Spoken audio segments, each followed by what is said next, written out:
अस्सलाम वालेकुम दोस्तों, क्या हाल है सारे ना ठीक से तबीयत ठीक है। अच्छा यार, गाल है कि मेरे को कल आ गई काल के चूज़ा थोड़ा आ गए, क्योंकि चूज़ा था तकरीबन 1 महीना पहले बुक करवाया से।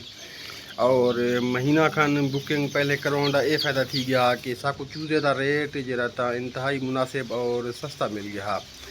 वजह उनके पिछू ये होंगी रही है कि अगर तुम चूज़ा पहले बुक करवा गिंदे रहो तो उन्हें कि तुमको रेट का अच्छा खासा बेनीफिट मिल वेंदा सी।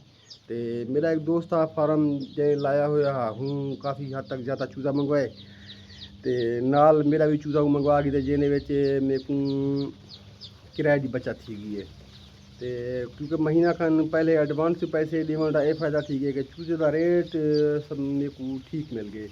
38 रुपए चूज़ा मेरे को लगा गए। तो क्योंकि चूज़ा हा तकरीबन 20 तो 22,000 जिसकी वजह तो उन्हें साकू डिलीवरी फ्री कर दी थी। तो उनके मेरे कोई फ़ायदा थी गया। मैं तकरीबन कोई 1700-1800 चूज़ा चागी दहा। तो चूज़ा को आज ये मेरे कने है दूसरी दिमार। तो दूसरी दिमार का चूज़ा पहले पहले मैं इन्हें कुछ नहीं कर आंदा हमी आने के बाद मैं इन्हें दी पहले की थी फ्लैशिंग, क्योंकि चूज़े की फ्लैशिंग कराना इंतहाई ज़रूरी होता रहा। फ्लैशिंग मैं की है कि इन्हें को मीठा पानी दिता हम तो नाल एस्प्रीन दी है जिंदे बुखार विटामिन सी दर्द रड़ा वगैरह का मतलब है कि वो आराम भी देने, क्योंकि चूज़ा इस्लामाबाद चू आए काफ़ी लंबे सफ़र तो आया हुआ तो लिहाजा साहब ज़ाहिर है कि चूज़ा थका हुआ भी हा। कल तक चूज़ा बिल्कुल इमें समझो कि बहुत ज़्यादा मायूस हा। तो काफ़ी हद तक मैं इन्हें केयर करने की कोशिश भी की है। हुण माशाल्लाह चूज़ा बेहतरीन एक्टिव हालत थी गए और इन दौरान दे पियो आज इन्हें दूजा दिमार है। तो ही फीड खावन भी शुरू कर दी है और पानी पीवन भी शुरू कर दी है। चूज़ा माशाल्लाह काफ़ी समझदार थी गए तो बिल्कुल देखो हरकत चे और एक्टिव चे ठीक है।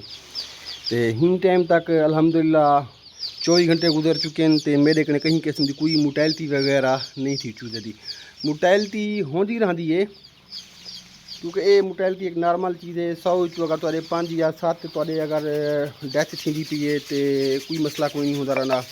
तो हिन टाइम तक कोई मोर्टैलिटी सामने नहीं आई। तो मैं वैसे चेक करना वदा क्योंकि हूँ सवेरे सवेरे का टाइम है। ये मेरे को मेरे ख्याल से डेथ थी पी है।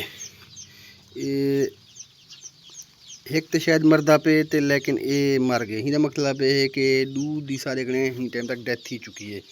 ये बल्ला जरा फोकस नहीं पे कर सकता क्योंकि बल्ला लगे हुए हीट वाले, क्योंकि साकू जो रहता है दी अंदर गर्मी पैदा करनी होती है और कोशिश करनी होती है कि ताज़े चूज़े को बिल्कुल हवा लगन ही नहीं दी पी, क्योंकि अगर ताज़े चूज़े को हवा लग गई समझो हो को बुखार आवे सी। पहले पहले ये होंदा रहिंदे कि चूज़े को पहले हफ्ते दे विच बुखार दी मर्द जरा ना ज़्यादा पकड़ी है। तो इन टाइम तक टंपरेचर जरा ना सारा लगा हुआ है ना जरा वो ये लगा हुआ है कि मैक्सीमम 29 सेंटीग्रेड का ही टाइम तक टंपरेचर चलता पे। तो साकू जरा था ही कुछ साकू टंपरेचर ही वास्ते साकू चाहिए है कम अज़ कम 34 तो 35 डिग्री के उत्ते ही ये सही माने बेहतरीन ग्रोथ करे सी। मैं अपने पासों कोशिश की हुई है कि पर्दे भी लाए हुए हैं तो नाल शापर भी लाया हुआ है। हवा बिल्कुल बंद की हुई है क्योंकि चूज़े का पहला असूल होता रहा है कि एक हवा बिल्कुल तो नहीं लगानी दी रही। तो फिलहाल साढ़े कने 2 चूज़े की डेथ थी चुकी है। तो 2 चूज़े मेरे हिसाब नाल एक नॉर्मल मोर्टैलिटी है शुमारती सी। हालांकि साढ़े जो एक्सपर्ट हजरात आते हैं 100 5 या 7 की डेथ थी वे तो एक नॉर्मल चीज़ होती रही है। मेरे